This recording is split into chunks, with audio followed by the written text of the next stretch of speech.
Good morning, friends, and welcome once again to this wonderful session of physics today. I hope you all are safe and sound at your places. And dear friends, in our last lecture, we have studied about the concept of the first and the second law of thermodynamics. The second law was derived because of certain limitations in the first law of thermodynamics. So, now the practical implementation of the second law of thermodynamics is what we are going to start today. So dear friends, today we are going to start with a concept of what we call as heat engine. What is a heat engine? You know, an engine, particularly the heat engine, is a device which will convert the heat energy into mechanical energy, which will convert the heat energy into mechanical energy. This is what is called the heat engine. Now, clearly, heat energy which is obtained by, you can say, the combustion of fuel will be utilized to perform the mechanical work. That means we have to burn or we have to do the combustion of the fuel in order to do this mechanical work by creating this heat energy. Now, when we talk about the heat engines, there are two types of heat engines basically. But before we talk about them, first of all, we should know something which is just the basics about the heat engine.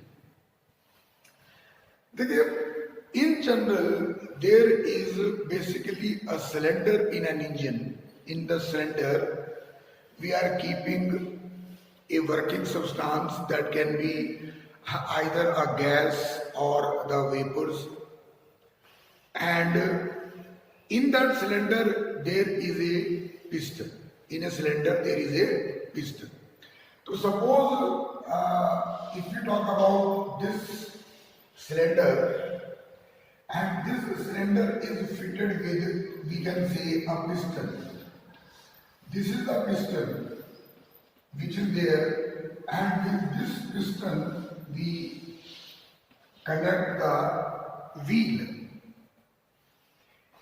Now what happens when the energy is applied on the working substance? When the force is applied on the working substance in the cylinder, it will exert a force on this particular piston, and this piston will move outward. When this piston will move outward, it will rotate the wheel by using this device, which will be called as crankshaft. Regarding that, we will discuss afterwards. So this is just a basic introduction of an engine. We are not talking about heat engine, we are talking about engine.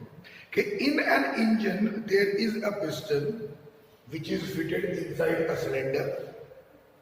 In that cylinder we are putting the working substance, which can be either the gas or the vapors. And when this gas expands or contracts, when this gas or the vapor inside the cylinder expands or contracts, it results in the application of the force on the piston, and the piston moves outward or inward depending upon the situation. And accordingly, with the help of the crankshaft, the wheel rotates. and mechanical work is being performed. Now, when we talk about providing the energy to this cylinder, when we talk about heat energy, we have to do the combustion of the fuel. Now, combustion can be of two types. Either there will be a combustion, suppose we are burning something here, and by getting the temperature, the gas inside the cylinder expands. One situation is this. Okay, this is the cylinder. Inside the cylinder there is a gas, and what we do, we heat it from outside, and when this gas will get the energy, it will expand, and then that expansion will make the piston move outward, and accordingly the wheel will rotate. This is the first situation. The second situation is that we can do the combustion here. That means inside the cylinder. And the moment we do the combustion inside the cylinder, that gas will again expand, and again it will help in rotating the wheel. So depending upon whether the combustion is done outside the cylinder or inside the cylinder, the heat engines can be of two types. First, if it is this situation, it will be called as internal combustion.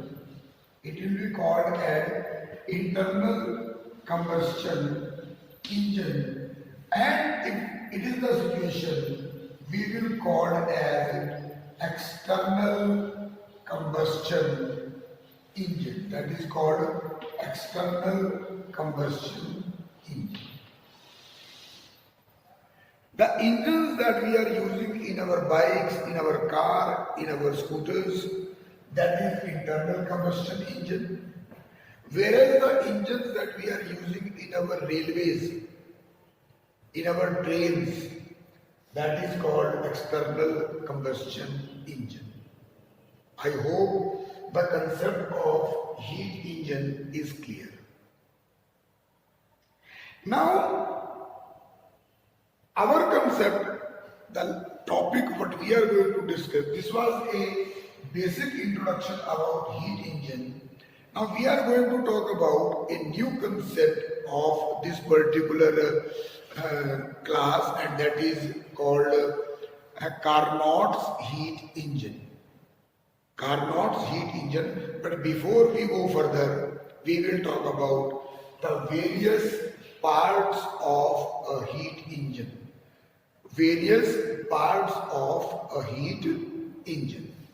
Now see, a heat engine basically has four parts. It basically is having four parts, and that we will discuss one by one. See, the first part, which is, I am just making it in the form of a model. This is not the exact situation. The first part, it is called a source. The first part is called a source. Source of what? Obviously, it is the source of heat. So first part is the source of heat, which is, you can say, a source which is a body which is having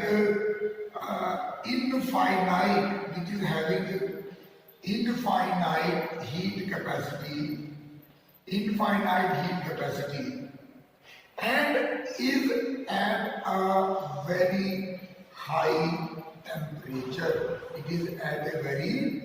high temperature.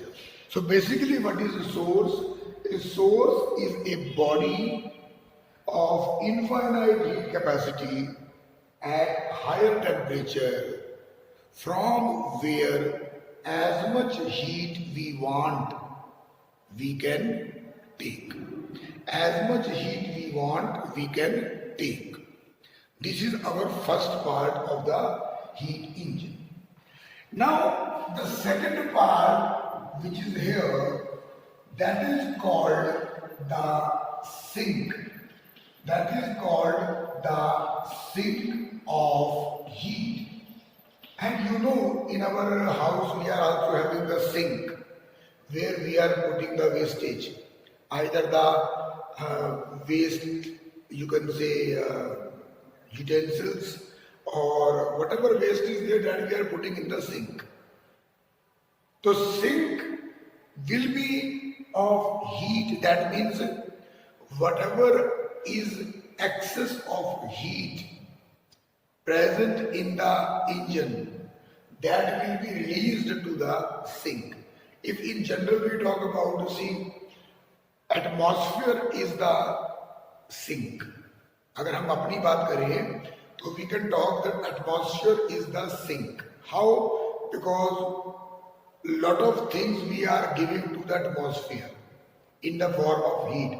The vehicles running on the road, the aeroplanes flying in the sky, the trains moving on the rails, and industries running in the societies and in the cities, automobiles, all of them are releasing some or the other form of heat into the atmosphere. So it is the source? No, it is the sink. What is source? Sun. From sun we are getting all the energy. So in that way, engine is also having a source of heat from where it takes the heat, and a sink of heat where it will release the excess of heat which is available with it. And again, it is also having infinite heat capacity. So that means as much heat we want, we can release into it, and obviously it has to be at a lower temperature. So two parts are clear, I hope. Okay. The third part is the stand. Third part is the stand on which this engine will stand. Third part is the stand on which the engine, or you can say the cylinder, will stand. And this stand has a special property, that is, it is insulated. That is insulated stand. It is called insulated stand. The insulated stand means it is having a property where it can neither absorb the heat nor it can release the heat. That means the heat will not affect this. If we keep the heat on this, it will not absorb, and if we keep the cold body on it, it will not give the heat to it. So stand is insulated, that means it will not make any effect on the situation of the engine in terms of temperature. तो temperature में किसी तरह का कोई भी change नहीं करेगा. Fourth and the last part, and one of the very important part, is obviously this, which is called a cylinder, because in this cylinder only we are having the working substance. Because it is this cylinder only where we are having this working substance.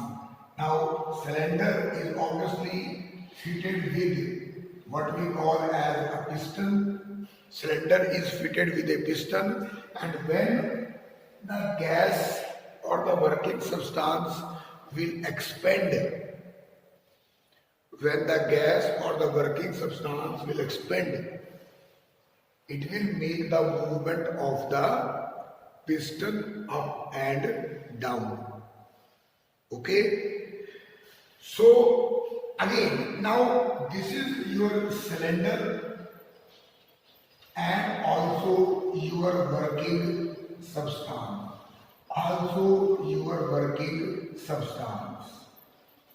Now, two unique properties of the cylinder. There are two unique properties of the cylinder, specially designed cylinder. Number one, the walls of the cylinder are insulated, or what we call as adiabatic. The walls of the cylinder, they are insulated. That means the heat cannot escape from the walls. The heat cannot escape from the walls. So this is first property. And the second property is that the base of the cylinder is conducting base. It is a good conductor of heat. That means from the base, the heat can be absorbed or it can be released depending upon the situation. So I hope as far as the parts of the engine are concerned, we are clear with it. Four parts are there. Source at a high temperature, sink at a low temperature, insulated stand having no effect on the temperature, and the cylinder containing working substance where the walls are insulated and the base is conducting. I hope this is clear to you. Now, as far as the working is concerned, how does it work? That we will discuss in our next class, and till we meet next time, just revise whatever is there in this article. I have tried to make it in a simpler way, but still if you have any doubt, you are most welcome to ask through your comments, and your valuable suggestions are always welcomed. So don't hesitate, keep revising, take very good care of yourself, and God bless you, my dear friends, till we meet next time. Thank you very much.